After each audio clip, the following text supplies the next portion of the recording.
શહેરના નહેરુ ભવન વિસ્તારમાં પ્રખ્યાત મહાકાળી સેવસરની બાજુમાં આવેલ આશોપાલવનું વૃક્ષ ધરાશયી થતા ધડાકાભેર ફોર વ્હીલર ગાડી પર પડ્યું. ફોર વ્હીલર ગાડીમાં બેસેલા 4 લોકોનો આબાદ બચાવ થયો. શહેરના નહેરુ ભવન વિસ્તાર ખાતે ગાડીમાં સવાર 4 સ્ત્રીઓ તેમજ 1 પુરુષ માંજલપુરથી સાધના ટોકીઝ જવા રવાના થયા હતા ત્યારે નહેરુ ભવન ખાતે પ્રખ્યાત મહાકાળી સેવસરની બાજુમાં આવેલ આસોપાલવનું વૃક્ષ અચાનક ધડાકાભેર ધરાશયી થતા ગાડી પર ભટકાયું. તોતિંગ વૃક્ષ ગાડી પર પડતા ફોર વ્હીલર ગાડીને ભારે નુકસાની થઈ. ગાડીમાં સવાર 4 સ્ત્રીઓ તેમજ 1 પુરુષનો આબાદ બચાવ થયો. ઘટના બનતાની સાથે જ વિસ્તારમાં લોકટોળા ઉમટી પડ્યા. લોકોએ ગાડીમાં સવાર તમામ લોકોનો તાત્કાલિક બચાવ કર્યો તેમજ ઘટનાની જાણ કરી હતી.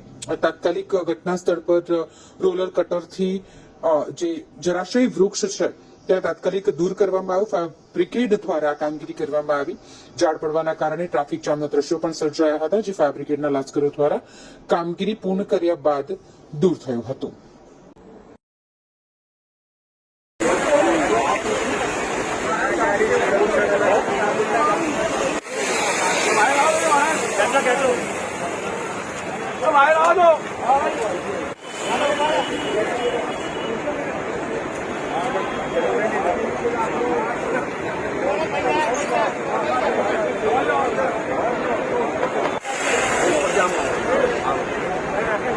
આને ના મારી પસંદ છે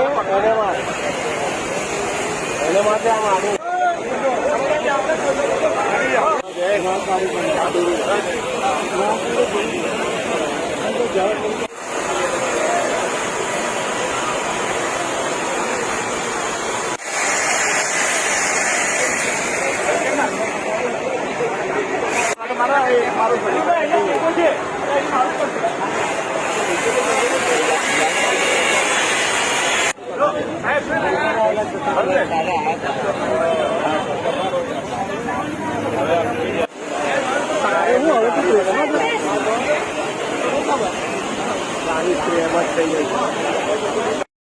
નહેરુ ભવન પાસે રોડ પરથી ગાડી જઈ રહી હતી ને તાત્કાલિક કોઈક જગ્યાએથી ઝાડ પડ્યું અને ગાડીમાં અંદર 4 જણા હતા જે દબાઈ ગયેલા હતા.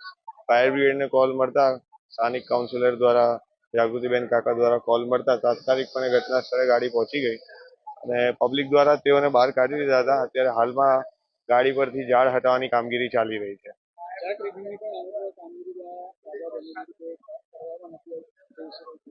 ઝાડ ટ્રીમિંગ અમારો વિષય નથી. ફાયર બ્રિગેડ ખાલી માત્ર સેવા. હા, એ લોકોને કાઢી લીધેલ છે બહાર.